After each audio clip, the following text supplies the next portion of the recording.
Welcome to the Esports studio. I'm Victoria Arlen. Another week, another League of Legends power rankings. All regions are back after the lunar break, and some teams have improved, others not so much. Our very own Tyler Erzberger joins us from sunny Los Angeles to break it down. Tyler, how are you doing today?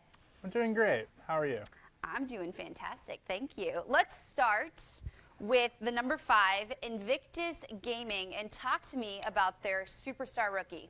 I mean, Rookie has always been considered one of the best mid laners in the world, and this might very well be the year where he finally breaks out onto the world stage. I'm excited for Rookie. I'm excited for Invictus Gaming.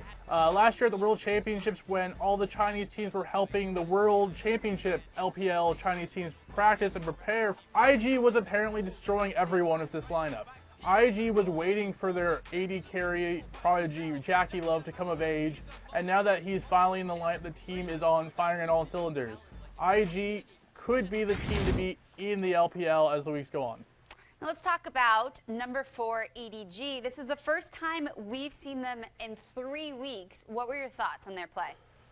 EDG, if we're talking about IG maybe being the team to actually take down the LPL title, we can't forget about EDG. They are the kings of China. They are the legacy that everyone needs to live up to. And when you look at EDG, they're similar to IG. They were waiting for iBoy to come of age, and iBoy, the superstar, megastar, rookie, prodigy, you can just keep on the Wunderkind, all these superlatives. iBoy has just stepped out and just has said, hey world, look at me, I'm one of the best AD carries in the world. And he's partnered with Mako, who's been consistently one of the best supports in the world for the last few years. So those two, as long as EDG has Mako and iBoy and they're just continuing to get better and better, this team is going to be a force on the world stage. And that's even with South Korean teams. So South Korean teams, watch out. EDG could be coming up in the rankings very soon.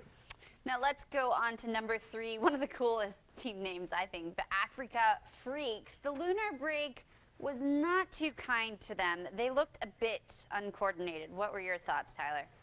I mean, as you said, they were uncoordinated for a team that was hyped up, and for the first few weeks of the season, they had a 10-game week streak. All about the team play. They were a well-oiled machine.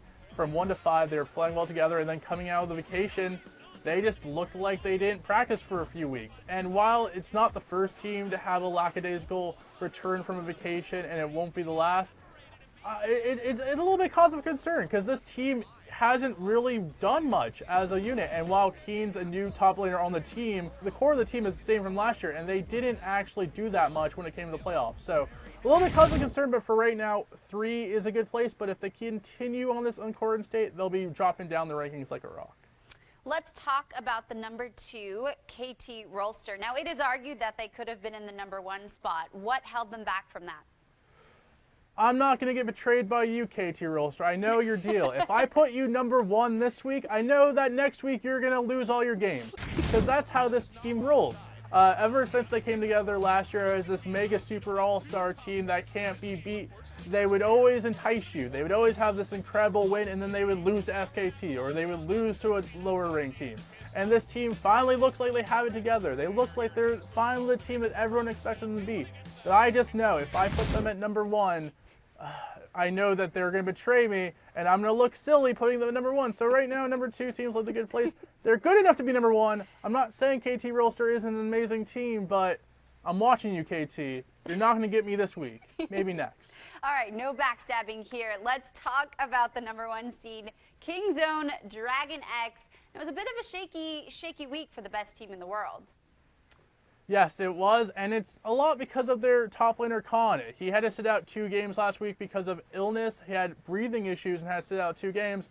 And it just shows how important Khan is to the lineup. He is their ace player, and while even on his bad days, he brings so much pressure whatever he plays that teams need to take notice of him. And while Rascal, his substitute top laner replacement, is a great player individually, one of the best in solo queue, he doesn't bring the same pressure that Khan does. When Khan's in the lineup, teams have to take notice of him. They have to put players on him so he doesn't pop off and just carry a game by himself. So Khan in the lineup is what Kingzone needs to be the best team in the world. And while it wasn't the best week, I'm just going to say it like the rest of the teams. The Lunar New Year was a bit of a break, and a few of the teams let off the gas pedal, But I'm hoping that Kingzone, as they are the most aggressive team in the world, look at their mistakes of last week and just keep on pedaling to the metal as the weeks go by. Well, that's a good note to end it on. Let's pedal to the metal. Thank you so much, Tyler. You've heard it from the best from everyone here at Esports. I'm Victoria Arlen. Thanks for tuning in.